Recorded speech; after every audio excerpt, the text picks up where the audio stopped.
everyone, thank you so much for joining me today. My name is Cynthia, and today's video we're just going to be creating some ephemera for this journal that I'm working on. I don't currently have a sewing machine. I'm just looking at getting one, so just wanted to share with you some projects that I'm still taking while not having a sewing machine, and how you can really still add that touch of sewing by hand without obviously having a machine. So here I'm just sharing with you two of my favorite ways to include like journaling space in the journals that I use and create.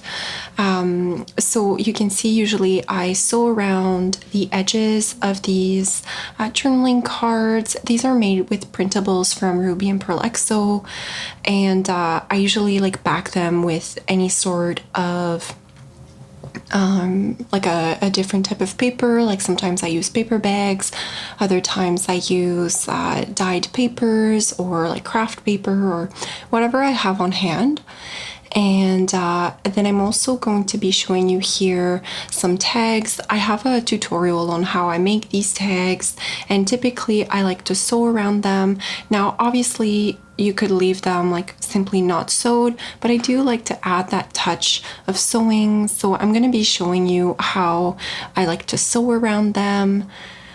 And then a little bit later, I'll show you how you can still kind of bind pages by sewing them without a machine. So I just wanted to bring you along while I craft. Now, obviously, since this is done by hand, like it does require a lot more time and a little bit more patience, but I find it quite relaxing, so it's not really something you can do if you're in a rush. And what I'm doing here is just grabbing some thread. It's nothing special, it's just some embroidery thread, and I'm gonna be, I wasn't sure how much I was gonna need actually, so I use about like 3 times the around, like very loosely, but I think like a couple times would have been plenty. And I'm just gonna be separating the threads in there because I don't need that. I don't need it to be like this thick. I'm sure there's a way to do that very easily. I just don't know about it, so I'm just gonna go ahead and pull and slowly like untwist the threads.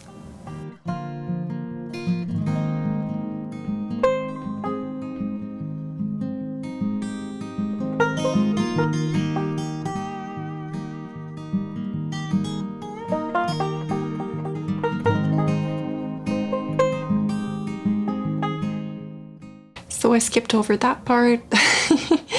And now I'm just gonna remove the ribbon that I had put, or like the piece of lace I had at the top, so that I'm able to create my holes all around. You could go like as you're stitching, you could just make your hole each time, but I'm just gonna be poking through all of my holes first. I just find that often kind of saves time in the end. If you had like a poking book or something that you can put under your tag, that would be great. I'm just using like the thing I have a robe on, so I'm using the thing to attach it because it's a little bit thicker, and that's what I'm using to create my holes and not damage my desk. And so I'm just poking my holes all the way around. I'm kind of eyeing it, so it's not going to be perfect. You could absolutely use a ruler and make sure that your holes are all spread apart equally, but since this is something handmade, I just don't see the necessity for that. And then I'm going to start sewing around. To make sure that my thread doesn't go anywhere, I am going to be clipping it, and then I played around a little bit with how many times I could go around different holes and pull. Ultimately, I found that going around 2 was the max. Otherwise, like the thread kind of tended to get stuck. So I mean, you could do that, or you can just do like 1 every time. Now, like at the very beginning, the thread is a little bit long, so you just kind of gotta bear with that. But I also used much too long of a thread, so that was a bit of a pain. But otherwise, it's just like very soothing type of activity. You can absolutely watch a TV show while you do that, or do anything like that, or like maybe a YouTube video. But yeah, so I'll skip kind of go through that like pretty quickly, just because obviously it's gonna take me quite a while. But I hope that you guys are all doing really good. Things are good here. I am working on these journals, and as soon as I have a sewing machine, I'll be able to finish up some of the last details before I'm able to bind the pages in there.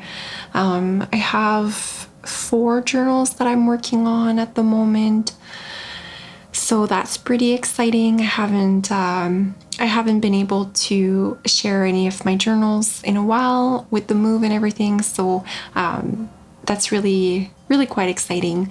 I also wanted to take a moment and thank all of you who support me on my channel. So essentially, like when you get like, in case you don't know very much about how getting AdSense on YouTube works, I was able to qualify for it in the summertime, and that was a really big moment for me. And although like it's not unless you have like really like a ton of views, you're not making like tons of, like you're not, yeah, like it's not like you have to have like a pretty big channel to be able to make like a living out of it, right? But any money to me is money, and this is actually going to be helping me in my purchase for a sewing machine. So that's really exciting for me, to be able to kind of use put the money that I made into crafting back into my crafting, and being able to acquire a sewing machine. So if you were curious, that's how I'm going to be spending my very first amount of money that I'm able to collect from YouTube. So here I'm just I'm just kind of struggling with this thread. It got stuck quite a few times, and that always happens. I find that if you pull through slower, it does help. Otherwise, the thread will kind of create knots, and then you have to spend a little bit of time fixing that. But I'll let you watch a little bit of this process, and then be back when I move on to the next.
as you get a little bit closer to being done, obviously it goes a little bit quicker. Your thread is not going to be as long.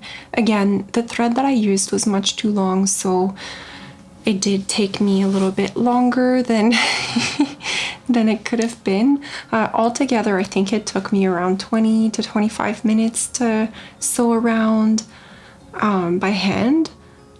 Maybe you are much more skilled than I am and it wouldn't take you this long, but that's just around the amount of time that it did take me. Clearly, I fast forwarded the process for you, but I did want to keep it in there to show that, you know, like, it isn't a quick and easy way to do it, of course, but the results are nice and it offers something a little bit different. And you know, it's a great alternative if you are new to sewing or like you don't have a machine and you feel a little bit intimidated by your machine. And this is another way to still add those touches of stitching without getting that machine out. So I'm coming to the end here. I am going to be tying both ends of my thread together and just making a few knots so that it doesn't come undone before I'm able to place the ribbon back on. But I first have to deal with this little knot that I've got going on. Oh, I don't even know how many times I unknotted that thread. It was yeah, there's always a moment that it's about, I would say, like a third in, you're wondering, why did I decide to do this? Then when you get past the halfway point, you're like, oh, I've got this. Like, this is gonna look nice. And then when you're about like close to like 3/4 done, you're like, oh my goodness, is this done already? Especially when you keep getting knots like this, because you're almost there, you're almost done, you're just really ready for it to be over, and then it isn't.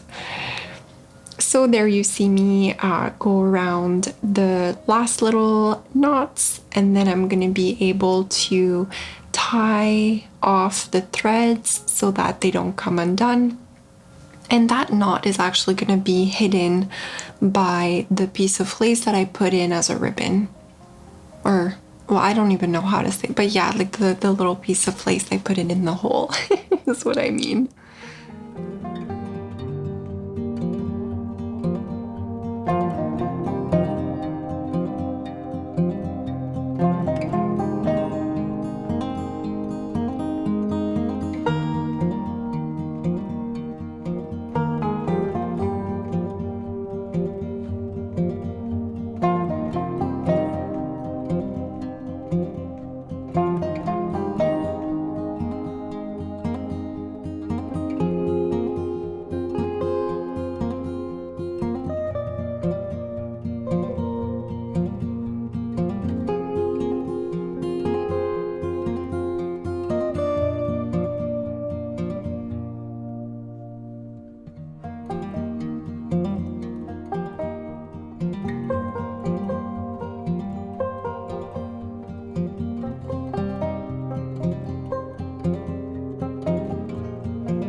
And here I'm just showing you the two side by side. Now, obviously it's different, right? Like, it's not the same kind of sewing. I go around the edge rather than going in and out, but it still offers that little bit of like texture and just that sewing added touch to the finished product. Now, I'm not going to do this on camera because that's just, that would take such a long time. And at that point, I was like, no. But you could do the exact same thing with a journaling card, same concept.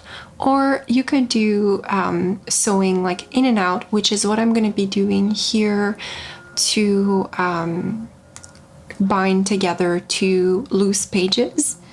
So in my journals, I do like to have some pages that are just bound together that aren't like a folded page. So I just grab the signature that has two pages like that. So that's the front, and then the back is going to be that. And there are so many ways you can bind pages together. You can use masking tape, you can use paper, washi tape, you can use fabric with glue, you can use fabric with your sewing machine, paper with your sewing machine. You know, there's like endless ways that you can use to kind of bind together or connect together two pieces that are loose. But what I'm going to do here is hand sew the two pages together, and I want to use this little trim that I have. It's like a little cotton trim, but it isn't very thick. So what happens here, and I wasn't planning on that, but what happens essentially is I use some glue, and then I can see the glue seeping through. So I'm just going to add another trim so that the glue doesn't stay apparent, if that makes sense. And then I'm going to sew on that side, and then on the other side, I'm simply going to sew. So just like with the tag, I'm going to be pre-making my holes. I just find that to be overall much easier, like a little bit of a better usage of time as well. Think about it a little bit like a chain and command type of deal, that, you know, if one person is doing just one task, it goes quicker than everyone doing every one of the tasks. So if you spend your time prepping all your pieces one way, then you do the next step all at once, it kind of just flows a little bit better. So here you see me, I'm just using my mat here so that I don't get glue anywhere else, and also to help me make sure that I'm placing the two pages straight with one another. Another important thing to note is that you always want to leave a little bit of space between the two pages that you're using, just so that when you're folding it, there is that room for the other pages, especially like with this particular one. It is like on the outside of the signature, and there are papers in between. So I want there to be the room for that fold to hold all these other papers. So I hope that made a little bit of sense to you. Otherwise, you will see that I'm leaving that gap between the two pieces of paper, and that's what I mean by that. And here I'm just going to be pressing on that little trim, and I'm not sure if you will be able to see very well. Maybe you can't really see well on the camera, but the glue was kind of seeping through a little bit, and I wanted to kind of cover that. And how I covered that is with that other trim, which I'm not going to be gluing that trim. I'm simply going to be sewing it.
Now with these pages, I'm going in and out in a straight line. I'm not going around the page.